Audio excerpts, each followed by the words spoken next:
की पूरी प्रक्रिया में जल्द बड़ा बदलाव देखने को मिल सकता है। केंद्रीय कानून मंत्री अर्जुन राम मेघवाल ने मंगलवार को लोकसभा में one nation one election bill पेश किया, जिसे बहुमत से लोकसभा में स्वीकार कर लिया गया। बिल स्वीकार करने के पक्ष में कुल 269 और विरोध में 198 वोट पड़े। शुद्धि के अध्ययन दिन मत विभाजन परिणाम पक्ष में हाँ में 269, विपक्ष में 198। The Constitution's 129th Amendment Bill 2024, I introduced the bill. हालांकि बिल सामने आने के बाद कांग्रेस, टीएमसी, समाजवादी पार्टी, शिवसेना, उद्धव गुट समेत कई विपक्षी दलों ने जमकर विरोध किया। This bill is based on maximizing political gain and convenience. This bill will finish off regional parties. This bill is only brought in to massage the ego of the supreme leader. Thank you, sir. Oppose this bill. और आपके माध्यम से देश के जनमानस से कहना चाहता हूं, ये भारतीय जनता पार्टी के लोग तानाशाही लाने के नित नए रास्ते लाते हैं। जो 8 विधानसभाओं का चुनाव एक साथ नहीं करा पाए, 4 राज्यों के चुनाव एक साथ नहीं करा पाए, वो पूरे देश की लोकसभा और सारे प्रांतों की विधानसभा एक साथ कराने की बात करते हैं। इधर केंद्रीय गृह मंत्री अमित शाह ने लोकसभा को बताया कि सरकार एक राष्ट्र एक चुनाव विधेयक की व्यापक परामर्श के लिए संयुक्त संसदीय समिति यानी कि जेपीसी को भेजा जा रहा है।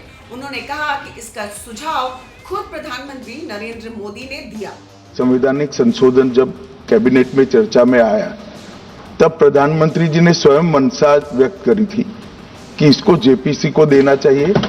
इस पर विस्तृत चर्चा सभी स्तर पर होनी चाहिए। इसलिए मुझे लगता है कि इसमें सदन का ज्यादा समय जाया करे बगैर अगर मंत्री जी कहते हैं कि इसको जेपीसी को सौंपने के लिए वो तैयार है, तो जेपीसी में होगी और के रिपोर्ट के आधार पर कैबिनेट इसको पारित करेगी, तब भी फिर से चर्चा होनी है। चलिए अब आपको बताते हैं कि क्या है one nation one election. One nation one election का मतलब है कि देश में लोकसभा और राज्य विधानसभाओं के चुनाव एक साथ कराए जाएं। इसके अलावा 100 दिनों के भीतर स्थानीय निकायों के चुनाव भी संपन्न कराए जाने का सुझाव दिया गया है। दरअसल आजादी के शुरुआती दशकों में 1952, 1957, 1962 और 1967 तक लोकसभा और विधानसभा चुनाव साथ साथ कराए जाते थे, लेकिन राज्यों की राजनीतिक परिस्थितियों और विधानसभाओं के असमय भंग होने के कारण यह व्यवस्था टूट गई। विपक्ष की चिंताएं और आलोचना। हालांकि विपक्षी दलों ने इस बिल पर गंभीर सवाल उठाए हैं। उनका मानना है कि इससे भारत के संघीय ढांचे को कमजोर किया जा सकता है, क्षेत्रीय दलों को नुकसान होगा। कई विपक्षी पार्टियों का तर्क है कि एक साथ चुनाव से राष्ट्रीय मुद्दे हावी हो जाएंगे और क्षेत्रीय दलों के मुद्दे पीछे छूट सकते हैं। संविधान में बड़े बदलाव की जरूरत। इस व्यवस्था को लागू करने के लिए संविधान में संशोधन करना होगा और राज्य की सहमति जरूरी है। लोकतांत्रिक संतुलन का खतरा। विपक्ष का कहना है कि ये कदम देश को बहुदलीय प्रणाली से एक दलीय शासन की ओर ले जा सकता है।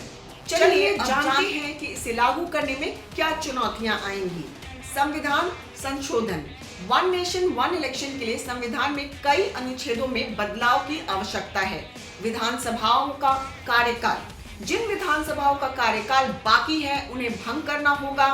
बड़ी संख्या में संसाधन। लोकसभा और विधानसभा चुनाव के लिए ईवीएम और वीवीपैट की भारी मात्रा में आवश्यकता पड़ेगी। बहरहाल आलोचकों का मानना है कि एक साथ चुनाव को लागू करने के लिए संविधान और अन्य कानूनी प्रावधानों में महत्वपूर्ण बदलाव करना अनिवार्य है। इसके लिए पहले संविधान में संशोधन और फिर राज्य विधानसभाओं की स्वीकृति लेनी जरूरी होगी। साथ में परिसीमन का सवाल भी उठ रहा है। बता दें 2026 तक लोकसभा सीटों की संख्या बढ़ाने पर रोक है।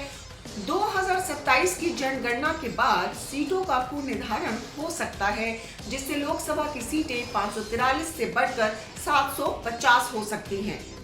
सरकार द्वारा वन नेशन वन इलेक्शन का विचार आर्थिक और प्रशासनिक दृष्टिकोण से फायदेमंद बताया जा रहा है, लेकिन इसे लागू करने के लिए व्यापक राजनीतिक सहमति और संवैधानिक संशोधनों की जरूरत होगी।